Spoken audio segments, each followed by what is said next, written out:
For today's video guys, magluluto po tayo ng crispy kangkong. Ang mga sangkap po ay kangkong, harina, cornstarch, itlog, konting paminta at asin. Ngayon po ay hihimay na natin ang kangkong at babasain po natin ng malamig na tubig at lalagyan ng yelo. Yan. Ngayon po ay atin ang titimplahin ang ating mga sangkap.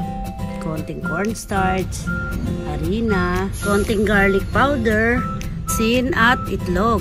Ngayon po ay lalagay na po natin ang itlog at atin pong babatihin. Lalagyan po ng konting tubig at saka babatihin hanggang sa ito ay tuluyang lumapot. Lumapot at makuha ang tamang consistency. Ayan, dinagdagan po ng konting tubig dahil hindi kulang yung una naming hinalo.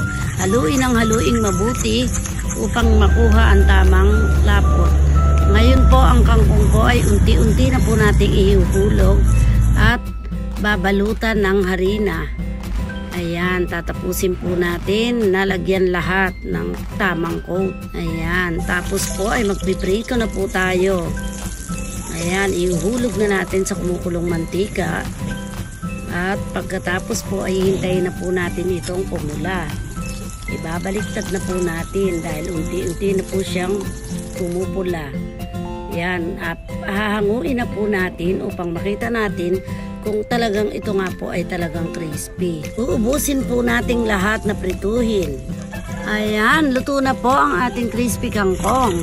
Tamang-tama po siya kahit snack dahil siya po ay malutong at tamang-tama rin po kahit sa anong edad. Para po kayong kumakain ng chips dahil bukod po sa yummy ay talagang crispy pong talaga. Ito po ay naaayon kahit po sa anong edad. Ayan, tikman po natin. Ayan, naghanda po kami ng suka. Pwede rin po siya sa mayonnaise or sa ketchup. Kaya lang, mas prepare po namin ang suka, sibuyas, bawang at may sili. Dahil perfect po siya, lalo pag nakakagat mo ang sibuyas. Try na natin ang crispy kangkong.